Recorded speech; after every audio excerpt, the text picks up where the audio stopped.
Ngayon, huminto kami upang parangalan ang buhay at legacy ni Davy Langit, isang kahangahangang Filipino singer-songwriter, musikero, at storyteller na ang musika ay umantig sa puso ng napakarami. Mula sa kanyang maagang paglalakbay sa Pinoy Dream Academy hanggang sa paglikha ng mga minamahal na hit tulad ng Selfie Song at Walang Iwanan, ang boses ni Davy ay nagdadala ng mga mensahe ng pag-ibig, pag-asa at inspirasyon na umaabot ng higit pa sa entablado.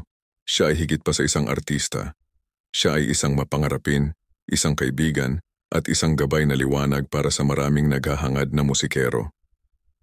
Sa pamamagitan ng kanyang mga kanta, ipinaalala niya sa amin ang kagandahan sa mga simpleng sandali, ang lakas sa pagtitiyaga, at ang kapangyarihan ng pagpapahayag ng sarili sa pamamagitan ng sining.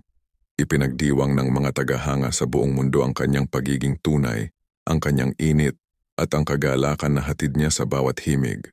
Nakalulungkot noong Oktubre 22, 2025, pumanaw si Davy Langit pagkatapos ng matapang na pakikipaglaban sa karamdaman na nag-iwan ng bakante sa puso ng kanyang mga mahal sa buhay at ng Filipino music community. Gayunpaman kahit na wala siya, ang kanyang musika ay patuloy na nabubuhay.